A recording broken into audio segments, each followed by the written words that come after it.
just ask obviously the news about Danley did this morning, which will be out for the season. How much of a blow is that? Obviously, it's such a big game as well this weekend. Yes, obviously it's extremely disappointing for Dan. He's hitting a rich vein of form for us, and it's disappointing for us as a group. We wish him well amongst a number of others within our squad, but we're focused on the boys who are fit and well and healthy to do a job this Saturday. So best wishes to those guys, but you got to live in the moment as well and prepare for the next game. And the players that we have, there's an expectation that you step into that jersey and you deliver a performance which equates to those who've been there before. So taking on defending champions, how much of a level does it step up? They're a fairly good squad. Obviously their track history over the last couple of years has been exceptional. Well coached, brilliant athletes, strength and depth, and it looks like they're coming back to almost full strength. So we're fully aware of the challenge ahead, but where we are in the group makes it a really enticing fixture for ourselves. We've hit a vein of form ourselves. We're 4 out of 5 in both competitions, and we're really looking forward to it. We're fully aware of the level of performance that will be required to get the result, but I suppose if you looked at when the groupings came out, not many people would have thought with 2 games to go we would have had a chance of qualifying, and that's the reality of this Saturday. We've got a home fixture against the current European champions, and we're going to have to give our best to get the result. How far away from the best are you at the moment? I think we're making good strides. There's a belief starting to grow amongst the group, and I've said this before, at a time when we weren't getting the results and weren't performing at the requisite level for an Ospreys team, there was still a good work ethic, a good mood within the group, and that stood to us, I believe, both within the management team and the players. So when you ride those hard times and you survive them together, and not every club does and not every individual does, it can put you into a good state of resolve, and I feel we're there. In some respects, we look forward to challenges now. We don't fear them. We look at ourselves. We look at how we can be better, and really that's the story for life. No matter what you do, you got to look at what you can do better in life to excel to your absolute best. I suppose you look at the sides of the side and you see British Lions in there. I assume with the Ospreys at the moment, Reece and Dan and Seattle Wynn playing like they are, they're going to be key individuals this weekend. Yeah, there are some beautiful head-to-head battles. I think both sides will go at each other up front. Both sides have good half-backs, and depend on the outcomes of each of those, that'll dictate what happens in the midfield and in the back three. But for us, it's focusing on the basics. It's delivering quality ball for our half-backs to dictate play, get us into the right areas of the field, and take our opportunities when we get there, because that ruthlessness is essential. You get into the right areas of the field, you get points, an offer to pressurise the opposition. You've got to take those opportunities against a side like Saracens. So you mentioned, so like fully coming back to strength. You've got Bully Pola and Maro towards you back as well. Yeah, they're quality players.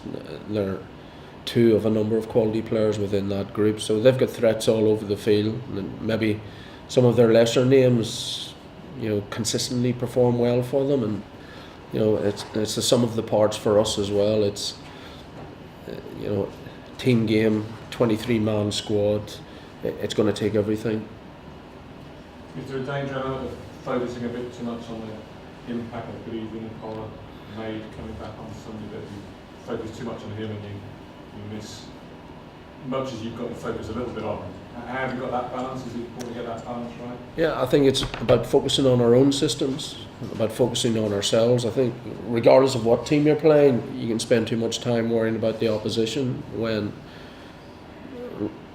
depending on what your philosophy is as a team, it's the weighting of defence and attack feed defence. So for us, yeah, we're aware of the threats, but you can't just focus on one person when you play a team like Saracens. It's about getting our systems right, it's about getting our communication right, and it's about having the mindset to go out and attack with and without the ball. Going back to Dan, how's he taken the news? He's obviously been out for a long time. He was enjoying coming back. He's out for a long time again. He's getting towards the end of his career. This must be pretty devastating for him. What age is he? He's 30.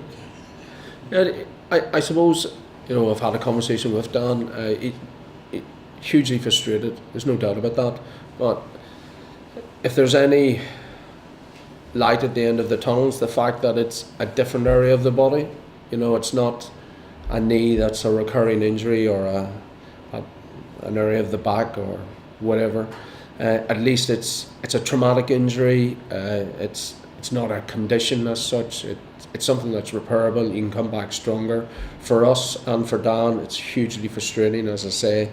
But you know, you have to have that positive mentality. And you look at players nowadays; they're playing to 34, 35, and I suppose it's how many miles are on the clock. There may not be that many miles on the clock in terms of playing time. So hopefully he'll get that at the back end of his career, because he's a fantastic individual, fantastic person, and pretty decent rugby player as well. And we want him back and fit and healthy as soon as possible. You just got back into the Wales setup, captain, and obviously in the Georgia game. Yeah, look, I'm sure it's worrying for Wales as much as it is for us when you look at the number of injuries that Wales have in their back row alone. We're stretched here in that department as we are in our back three. But as I say, yeah, you wish those individuals well, you stay connected with them, but you really got to prioritise your focus on the guys who are here preparing to play Saracens this week and forthcoming games thereafter. Did you play with Mark McCall? I did indeed, and coached with him. So yeah, we're good friends and good adversaries. So it's a while back now. We're both getting to the middle life of our careers, but yeah, he's a fantastic person. He's a really good coach, and you know, he's a good man, good friend.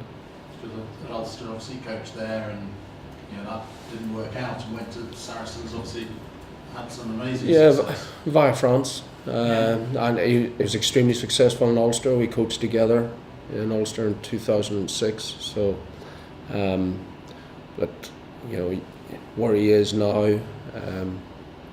in terms of his achievements, in terms of his man management, you know, overall, even the feedback he gave us after playing them up at their stadium, it just tells you a lot about the person.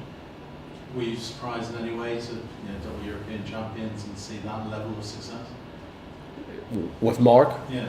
No, I've known Mark and I the same age. We played schoolboy rugby together, so you can work that out. 1986, but he was always competitive, and he's true to himself, and you know, I think those sort of qualities come through later in life, and he had the resolve to deal with success and setbacks.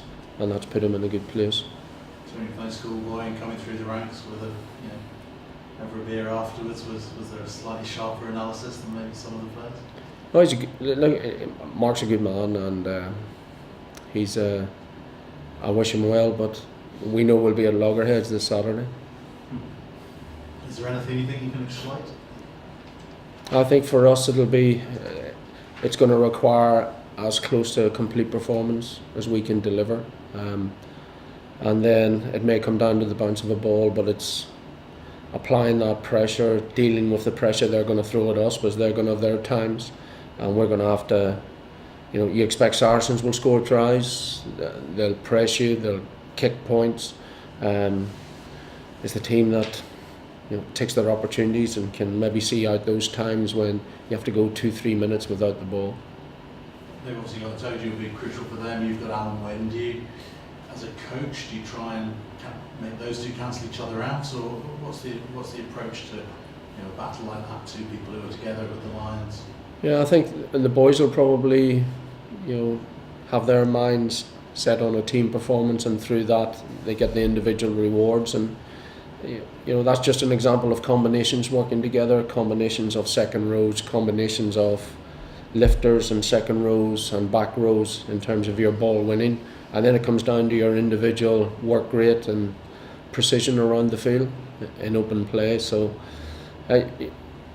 you know, I'm sure people will have individual goals and individual battles, but the danger is that you focus on that at the expense of the team. And you know, I'm sure Itoje is the same as Alan Wynne in that they're experienced enough to know that the success for the individual comes through the success of the team, and that will be their primary focus. How pleased have you been with the performance of scrum over the festive period? It's been building, and you know, we're making progress, but we can do better, I suppose. If you were writing a summation of where we are over the last 5-6 weeks, we've had decent returns, but I'm really pleased with the players' understanding and their reaction maybe when we don't get it right, their reaction when we feel we do get it right but we come out the wrong side of the law and the interpretation of the law. So you don't want to take away from that intent to go forward, but you also got to scrum smart in relation to the interpretation of the referee. So that's something that we've focused on, being concentrated, making sure every scrum matters, and we know that's going to be a test again this week against quality forwards, against a heavy pack as well, probably as heavy a pack as we'll play this season.